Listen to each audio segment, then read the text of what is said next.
Hail friends, and welcome to the very first Legendary Remnant TESL Tournament. We have 8 contestants, myself included. That's not desirable. My hope would be that we'd have upwards of 12 to 16 ultimately, people vying for the prize, and I would not be numbered among them because there's just a lot of management things that need to happen, but we do what we got to do. We have just enough for the very small initial tournament, and for that I'm very grateful to all our contestants. We are starting off our first game, Jshadz versus Kira.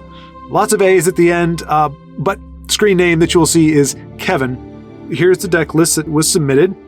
As you can see, the first deck is a relatively straightforward Telvanni control build. Has a few things that are out of the norm, but for the most part, standard fare.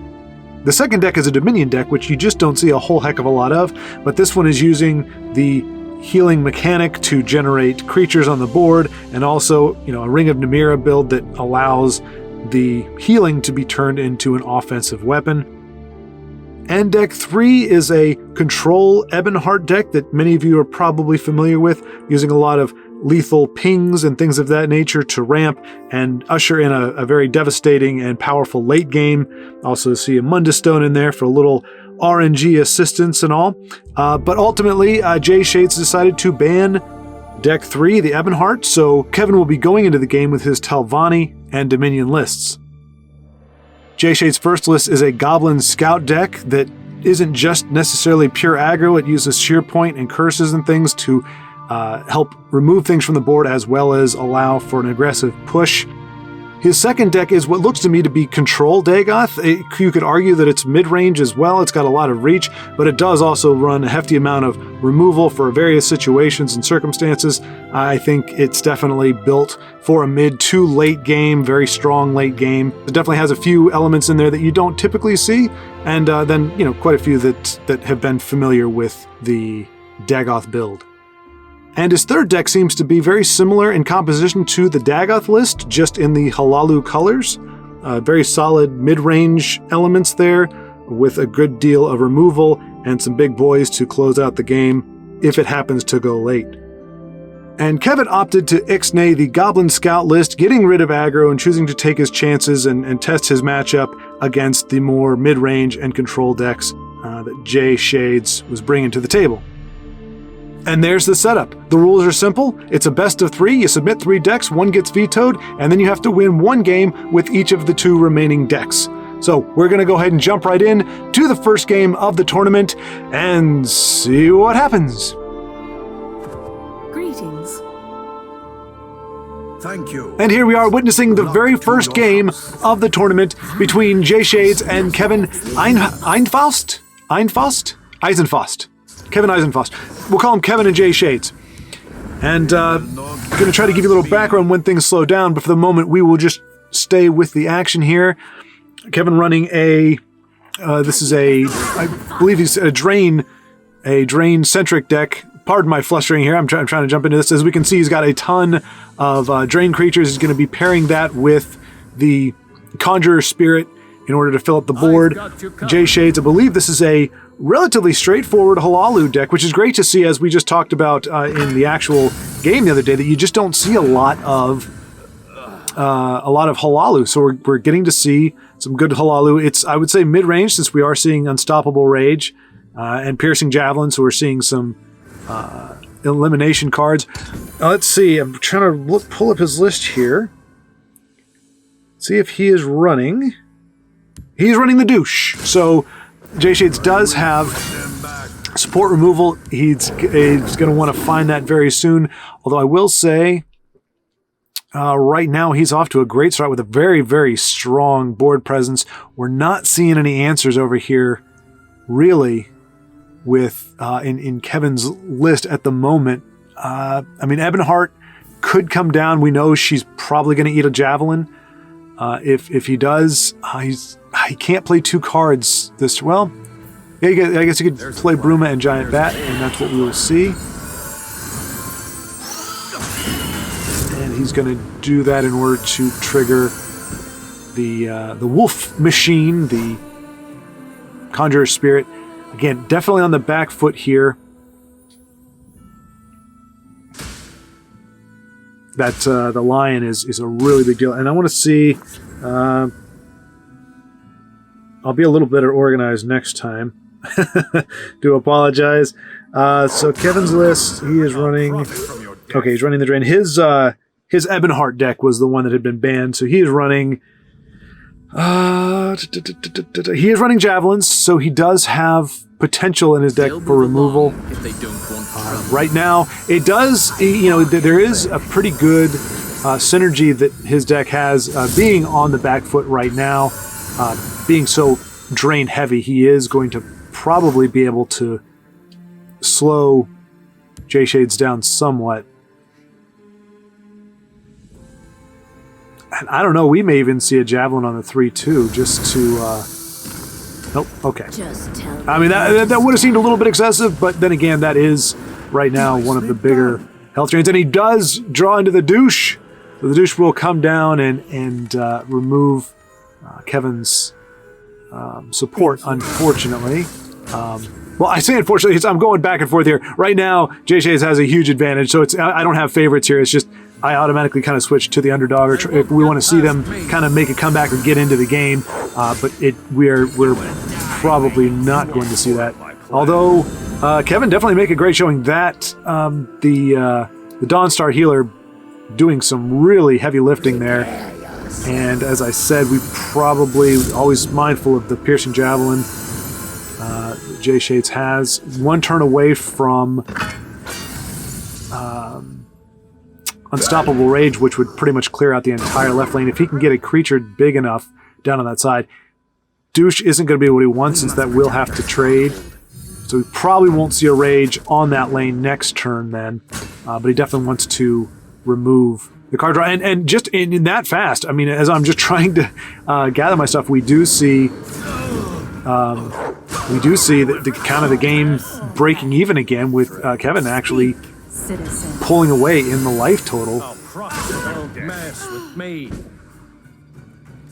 And so now it's fantastic. We see this great swing. Now Jshadz is going to need to need to make it happen. What was that? Gonna make it happen? What? That's the most generic bit of nonsense I've ever said. Well, possibly. Speak, citizen. All right. Kevin's gonna have to be careful here. He does have the list, so he does know in theory. Now, as I said, these are our first two contestants, so they haven't probably had quite as much time to look over the list. They were able to take a quick gander. Oh my goodness gracious! The red year may actually be Jshadz' saving grace in this, or I mean, he might use Dawn's Wrath. Yeah, she's worth it. She's worth it.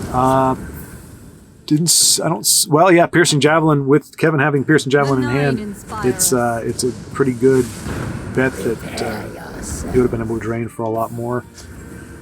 Might be too early for the red year, but maybe not. Yeah, it would have been a tough call, or not a tough call. I wouldn't have known which way to go with it initially. Probably a really good call though. Again, Kevin with a full handy. Whoa. Okay, so he's had enough of the mash removal at the moment.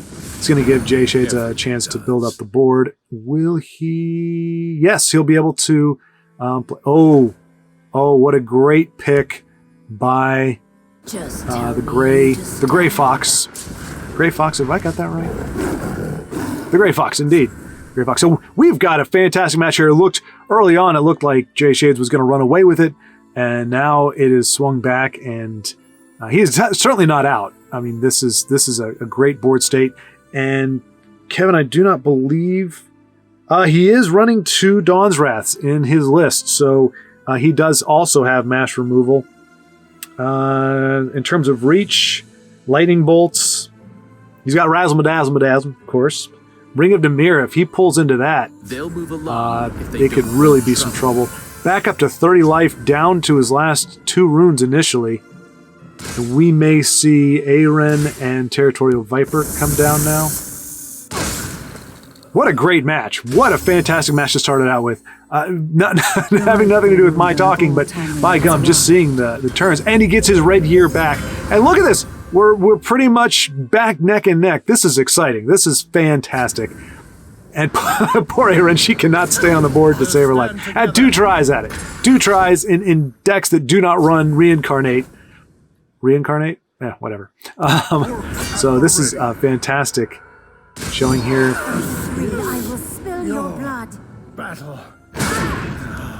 Close ranks. Let nothing Jshad's going to hit for 6. Put Kevin down to 13. He is sitting on the...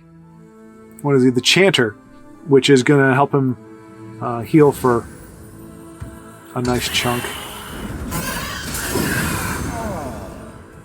Oh, he's got 2 of them, in fact. I just noticed that. I'm getting used to looking at cards upside down. I would say at this point, for what we see, obviously, Kevin just kind of running out of cards. That's the only problem. As you know, we've run a similar deck. He's definitely got a lot more cool things in his than mine. But the big problem is draw power for that color combo. I do not and that's kind of what we're seeing here. But these prophecies are definitely helping to swing. Well, not helping to swing there. They've got answers. That was well played by both. A formidable display. And Jshadz, boy, that was an up and down. That's exactly what you wanted to see. That's what I was pulling for. Just pulling for a good game in general, and we got to see that from both players. Thank you. Well fought to both of you. So we're going to see Jshadz Dagoth deck. A very solid mid-range, 1 copy of Red Mountain, Imbued Minotaur, a lot of and Hatchery Meddler, which I'm guessing is more for the playing against possibility of Invade. Fortunately, so far the deck lists I've seen, we have not seen Invade, we haven't seen Workshop, so that's kind of what I was hoping, is that there would be kind of some, because I haven't heard too many people that have interacted in the community that are big fans of those particular decks. So I was hoping we wouldn't have to mitigate that for future tournaments. Azora, give me strength. Let's see here. So Kevin has got, he is running, obviously, the Telvanni list, as you can see there. Decided to switch it up. The philosophy sometimes switches. Sometimes you're like, look, I need to win with this deck anyway. I might as well play with it. But appreciate Kevin, whether it's intentional or not necessarily. Definitely appreciate changing things up. That's ultimately what I decided I would do. Just so that even if I'm not able to pull it off, I've at least put a smattering on the board, smattering of decks on the board. But this is. We've got Aelid Guardian, only 1 copy. We've got 3 Altar of Despair. So this is more or less a fairly common build. I'm not seeing anything out of the ordinary. Knights of Genesis, I'm not sure exactly how it's pronounced. He is running 3 copies of there. So that is a card that is outside of the norm. I got some Dark Rebirths, Desperate Conjuring. So more or less within the vein. It's stuff that you will have seen with Telvanni, but not... but has a few cards that vary outside of things that you may be used to seeing. And then again with Jshadz. Stay back. He's also got Dark Rebirth, Skeletal Mage. So again, some few things that are not typically seen, along with the Hatchery Meddler. Illicit Butcher, that's another one that I haven't seen too much of myself. But this is just a very, very strong Dagoth list.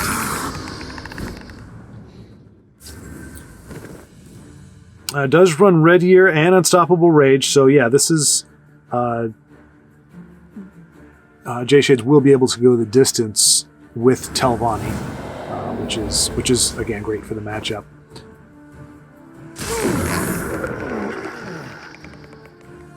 We see Kevin is holding on to the Aelid Guardian. There's really not. Unfortunately, like things like Territorial Viper aren't going to get it done. Fel the Mighty is probably going to be Jshad's hope there. I don't know about Belligerent Giant. I'm not sure if you just send 1 Guardian back to hand, when it comes down, does it automatically spawn 2, or is it? Because that's an action, right? What the? Oh, it's called defense. Interesting.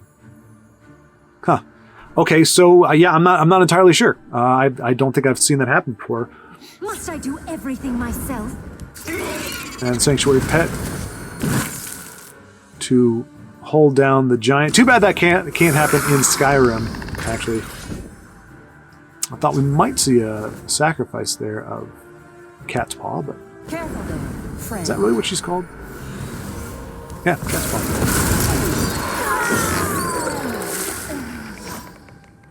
Perhaps an unexpected ice storm from The Black Hand sees all. from Jshadz. I thought that's who it was, and then I was like, wait a minute, did I really see that? So I found it unexpected. But that's a great thing when you're playing a mid-range deck versus like an aggro deck. You can have things in there that your opponent may not expect. Now, granted, Kevin has seen the deck list, so he probably wasn't completely caught unawares by that. Which is, it's an interesting dynamic when you're in the tournament. It's very different from your typical play. Oh, and he takes out the one copy of Red Mountain. Neither of those Great Belly G targets. You don't want them popping back in with their summon effects, but let's see. We might see fresh start here. No, maybe do that and not unsummon? Or is he just trying to take damage off the board? I guess, yeah. I mean, if he wanted to, well, with Unstoppable Rage, he probably wants to hold on to Breakthrough. What could we see? We might see the Guardians come down. And there's Devaith's Experiments after that, which that is going to be a problem. Because we know he can Unstoppable. He could Sentinel Battle Mace and Unstoppable. Wait a minute. Could he win off of this? Oh, got him close. I mean, Devaith's Experiments, if he uses that, I think that's all he has the Magicka for. Well, that and Tinkering. So, who knows what RNG could do, but boy, that was a powerful blow from Jshadz there. Great use of Unstoppable Rage and not hitting a Prophecy, allowing his Belly G to hit face. All right, so he's going to remove the ward, and he's going to nail him with Encano. Okay, that may...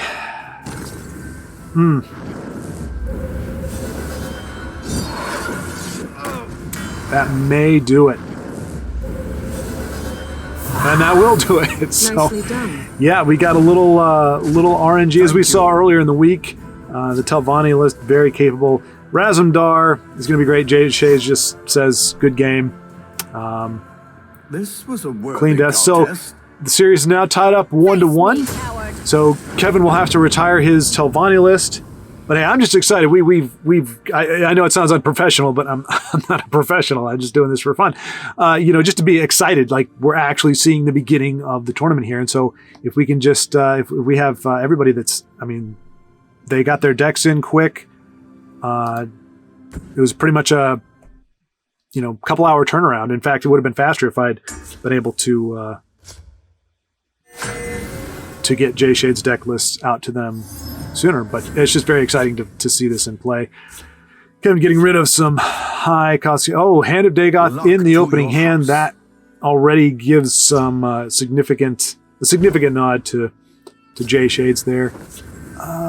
Thank you. We're looking to see what Kevin can be drawing as a counter to that. Thank you. But this is it. This is for the first match of the first round. And the winner of this will go on to round 2 later on in the week. Always a play. And the vanquished will be out of the tournament. But for now, I mean, later on in the future, I'd have to do some research. But we can do things where you have, if we have enough people, where you have winners brackets and losers brackets, and they can come back around and meet up. So that just with if you lose one match, you're not out. Just wanted to keep it a little bit simple for this one.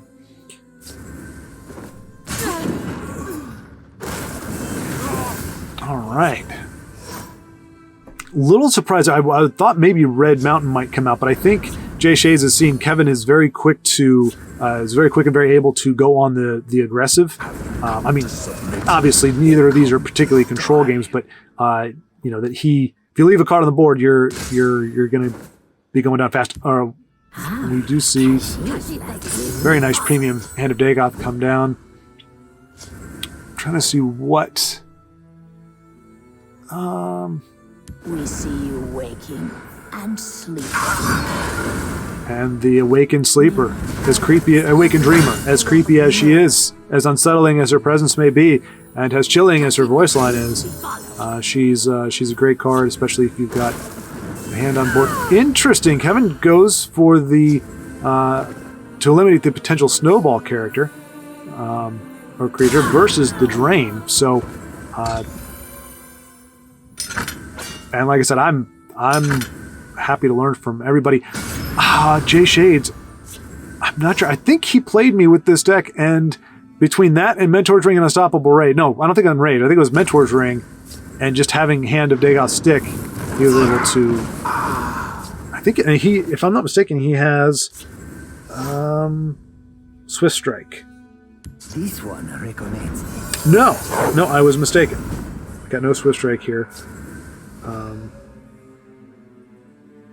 That's what I remember as being particularly devastating. Belly G, again, just a really good tempo. Changes the tempo there. What do we got? Okay, he does have Mechanical Heart. And his Daedra does have, as long as Kevin has a card in that Shadow lane, well, in Shadow and Field. Oh, and he may have just walked into Unstoppable Rageness.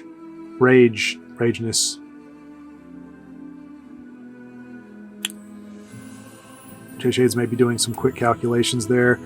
So he'd hit for 6, 5, 11, plus 7, 18. All right, he chooses to hold off on the Rage, maybe wanting to, I was going to say, wait until he has the Mace. And are we going to see, I mean, that is a devastating combo right there. Are we going to see anything? Razmadasm. Okay, he holds on to Raz, at least for now. Again, we're seeing a great, I mean, look, when you look at the board state in some of these, you go, oh my gosh, the game's pretty much over, but both players have been able to kind of joust back and forth. Without the breakthrough, the Unstoppable Rage, I mean, it's great for life total, but Jshadz is not hurting in life. What he's really needing is to be able to plug that last bit of damage. And I say last bit, but it's still pretty big, and as we know, Kevin's running a ton of drain options, so he is definitely not out of this. If it was any other deck, perhaps, barring crazy control, but oh my goodness gracious, 50 health. Now Jshadz is running a little short on cards at this point. Kevin has a full hand, largely because of the rune breaks. Does he have an answer? Yeah, you don't want Razm to be a kamikaze, but it looks like that is what is going to have to happen there just to keep him alive. 4/4, this guy, Ripton Lawkeeper, doing good work there. Mentor's Ring, not great. Shadow Shift probably is what we're going to see here, just looking for some options. Warcraft coming down. Okay, decides to clear the board instead of go for face, and is keeping Hatchery Meddler as well. So he's not making a mad dash trying to close it out, which is something I can take note of, because that's my thing. I'm just like, oh my gosh, I can see the ending. I don't want him to play more drain stuff. Not that it would have made a difference. He would have been down to 10, but the heart still comes out, and boy, we may have just seen kind of the inverse of the first game, where it's actually Jshadz' deck that is running a little bit low on resources here at the end. And Kevin chooses to keep the wolf alive. He's not making that trade. And boy, yeah, no, this is definitely swinging back in Kevin's favor. The only issue is he does have 42 life to get to chew through, including those last runes. We haven't seen his Conjuring Puppers support. Oh, but Ring of Namira. That's dangerous. Yeah. Jshadz is gonna need another Belly G or the douche. Otherwise, when that heart goes off, I think that's going to be, it could be a significant swing. Not really seeing much of his late end. He does have Dagoth he's got Tazcad and Encano, so he's not without a high end here, but we're just not seeing it. And with all the drain, with that Ring of Namira down there, barring, without an answer. Oh, and he's just drawing the not happy end of the deck at this point. You don't want to see. I mean, Harpy obviously is not worthless, but 2 Mentor's Rings. The draw is kind of letting him down here at the end. In theory, he could make a.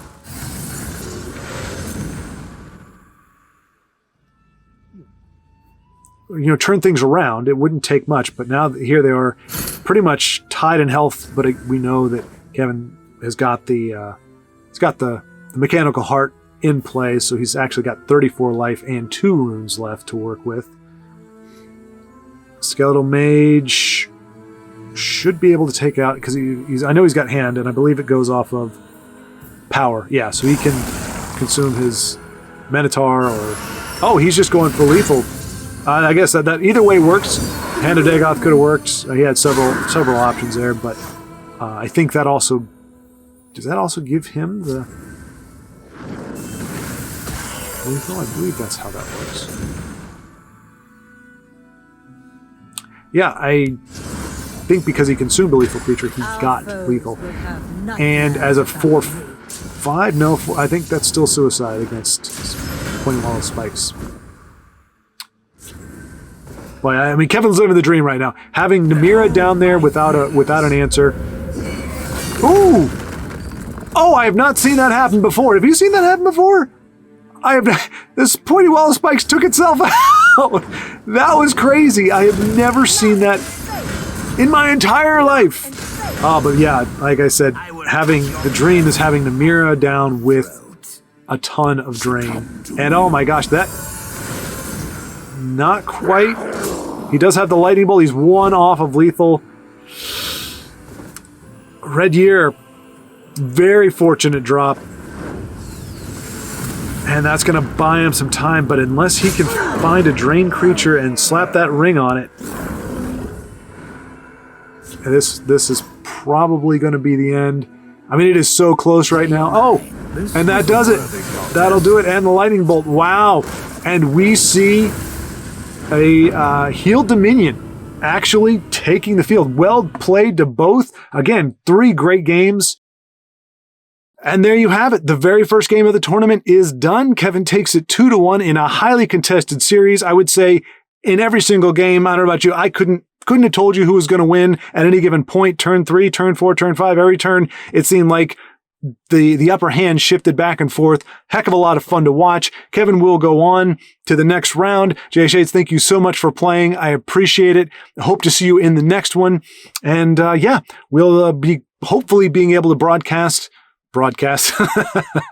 Yeah, hopefully being able to bring you more of these as the tournament unfolds. I was very fortunate we were able to coordinate some times. Jshadz and Kevin both let me know when they were playing. I was able to jump in and get the spectating done. So for all of you who have yet to play, just keep that in mind. Obviously, I'm not going to come between you and being able to play. If the time that you can do it is a time that I can't watch, that's okay. It's not necessary, but it's a heck of a lot of fun to watch. And hopefully we will be able to bring you the rest of the tournament actually in video form and see where this goes. Thank you so much for watching, and I hope you'll join us as we continue our journey towards the championship of the very first Legendary Remnant tournament. Take care.